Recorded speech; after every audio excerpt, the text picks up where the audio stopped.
and we are in line 4. It says, the king's strength also loves justice. You have established equity. You have executed justice and righteousness in Jacob. Exalt the Lord our God and worship at his footstool, for he is holy. Now, let's look at line 4 and elaborate on it. The king's strength also loves justice. You have established equity. You have executed justice and righteousness in Jacob. Now, check this out. The king's strength, king is capitalized. All right. And so we can say that it's referring to Jesus. Remember, he's King of Kings and Lord of Lords. So the king's strength also loves justice. All right. Remember, we talked about that last time about, God's throne is been built what? Or been set on that foundation of what? Of justice and righteousness. All right.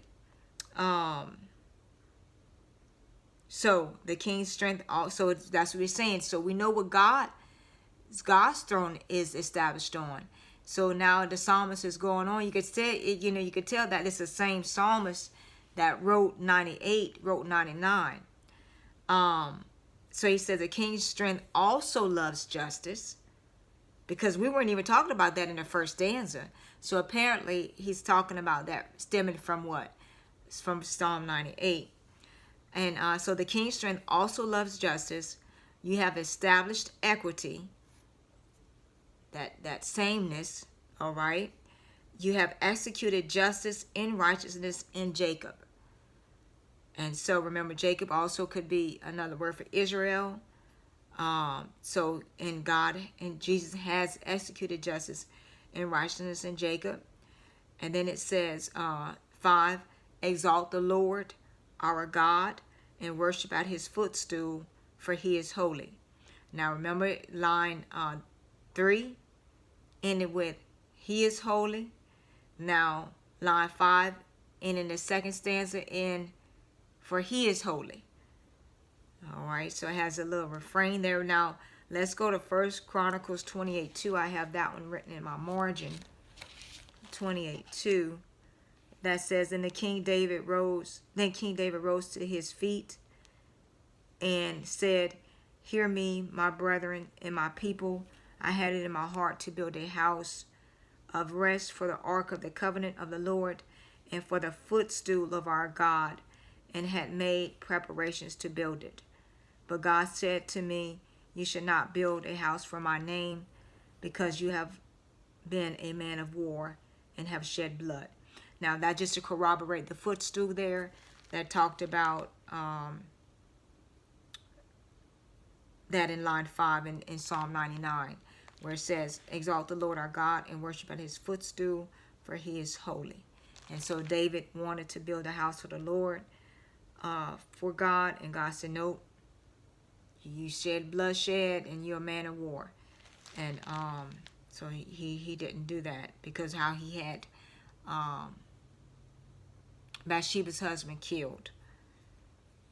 All right, and let's move into line 6, starting our next stanza.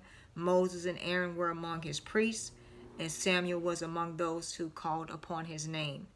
They called upon the Lord, and he answered them. He spoke to them in the clouded pillar. They kept his testimonies and the ordinance that he gave them. And so that sends us to 1 Samuel 7:9.